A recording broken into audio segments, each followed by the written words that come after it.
Good morning, 5th grade. Today we're going to continue reading in our novel, The Birch Bark House. Before we get started, we have a fill-in-the-blank summary. Get ready to fill in the blanks. The winter ends with the breakup of the ice on the lake. Fishing improves, and they prepare for maple sugar harvest. Angeline teaches the rest of the family how to read and write the white men's language. She learned at the Catholic Mission School.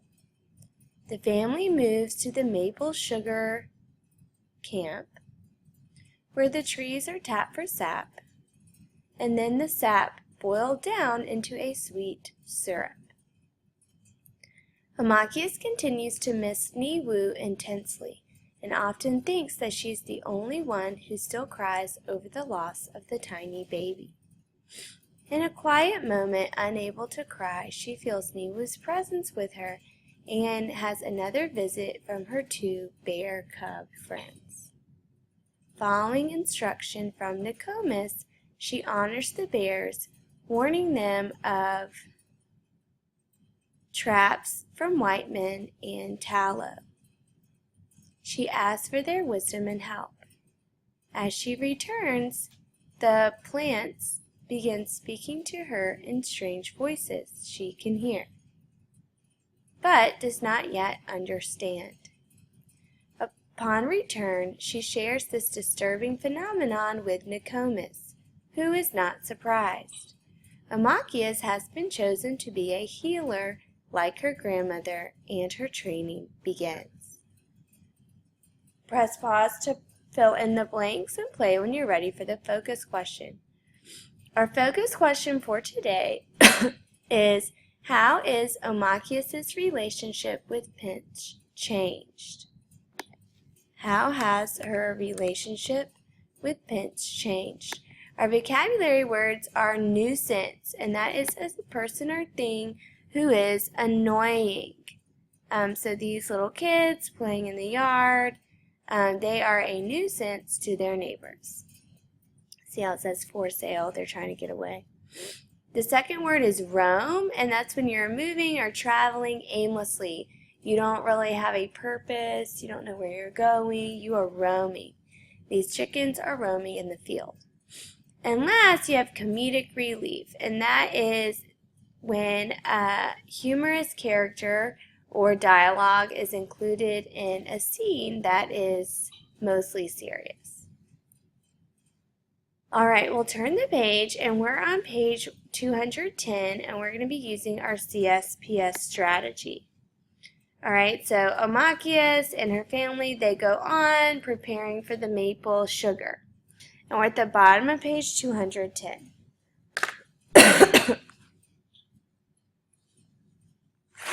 One day, while Amachius was busy helping Day Day and the others were in the big lodge, Pinch made himself a small bow strung with a bit of sewing sinew and a couple of arrows made of sharpened plant stalks. He sneaked through the woods, longing to make his big kill. If only a deer just his size would pass by, or a moose maybe. If not that, a fish. He could surely spear a fish with one of his arrows.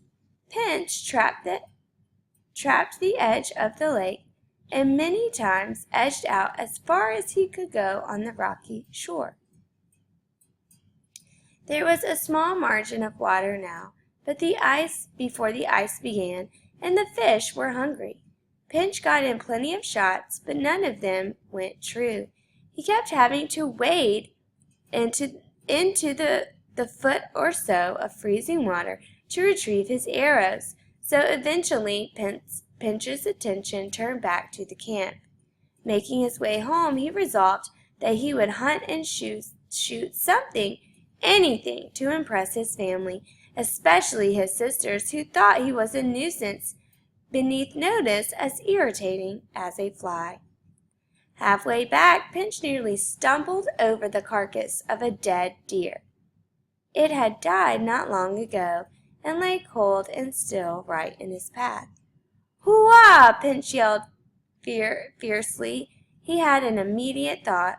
Drawing his arrows out of the quiver he'd constructed for himself, he managed, though with great difficulty, to stick them into the carcass of the deer. He lodged one at the heart and one at the throat. Then he gave 4 loud, ferocious shouts. He'd made his first kill. Now there would be a feast for him. We'll stop right there because we have information about our CSPS. In box 1A, you would write, Pinch made a bow and arrow and decided to go hunting. Press pause to write down your answer and play when you're ready for the quote. For the quote, you can write down this quote at the bottom of page 110. Pinch made himself a small bow, strung with a bit of sewing sinew, and a couple of arrows made from sharpened plant stalks. Press pause to write down your answer and play when you're ready for the setting. In box 2A for the setting, we would write, Pinch went through the woods looking for an animal to kill. Press pause to write down your answer and play when you're ready for the quote. You can write down this quote at the top of page 211. He sneaked through the woods longing to make his big kill. If only a deer just his size would pass by, or a moose maybe. Press pause to write down your answer and play when you're ready for the problem. And for the first problem, in box 3A, we would write, Pinch did not kill anything in the woods and walks back to camp.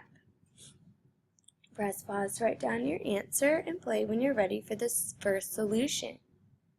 And in box 4A, you would write, Pinch found a dead deer and pretends that he is the one that killed it.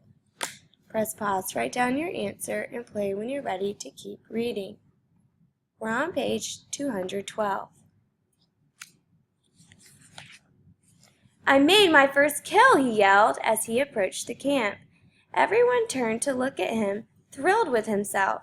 He bounded forward in such intense excitement that he bumped straight into Day-Day at the side of the kettle just as he was pouring boiling hot syrup into the sugaring trough. Pinch screamed as the syrup spilled over his feet.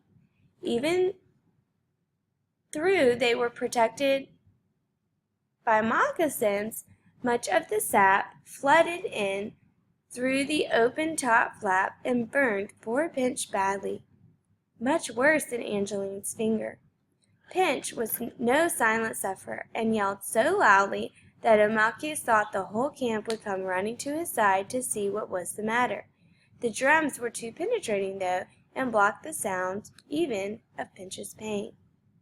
Gently Day-Day removed Pinch's moccasins. The burns were deep, the skin was already bubbling and dangerous looking. Pinch needed quick treatment, and most of Nokomis's medicines were back in the cabin. Day-Day set out at once to fetch Nokomis, leaving Amachius alone with Pinch, who howled miserably. Amachius blocked out his cries in order to think clearly what she should do. Nokomis had left her small pouch in the sugar house, the one that she always carried for emergencies. The pouch contained remedies for all sorts of common problems, including burns. Amachius remembered it, took it from its corner, and sat down near Pinch to look at his foot. "Don't howl," she said to him kindly and soothingly. "You'll bring all the blood to the top of your skin and make it worse." Whether or not that was true, it seemed to scare Pinch into making some effort to control his noises he made. For the first time he looked up at his sister with trusting eyes. "Help me," he whimpered. "It hurts." That was all she needed to hear. "I'm going to make it better," said Amachius. And once she said this, she was determined to do exactly that. We'll stop right there because we have information about the second problem. In box 3B, you would write, Pinch ran into his father, and Day-Day accidentally spilled hot syrup on Pinch's feet. Press pause to write down your answer and play when you're ready to keep reading.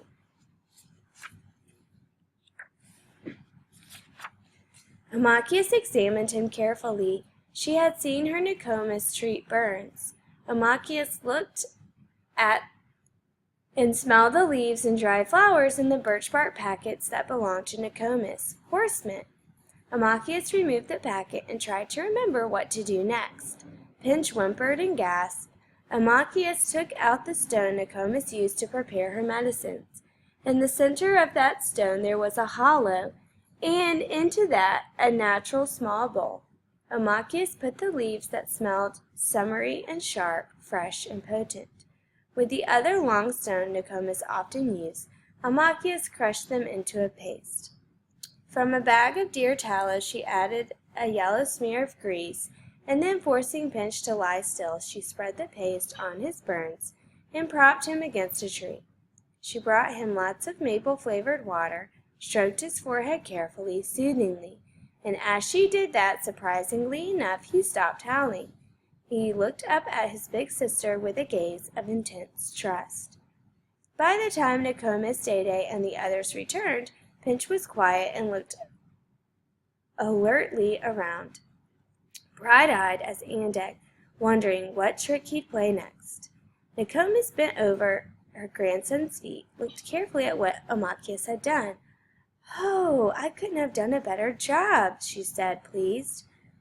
Nokomis gazed proudly at her granddaughter for several long moments. "My girl, you're strong and healing."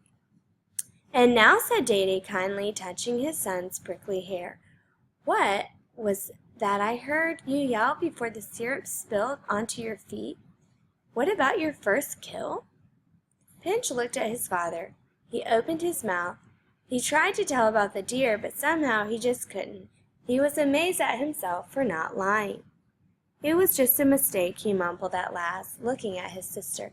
"Megwitch," he said, embarrassed to be caught thanking her.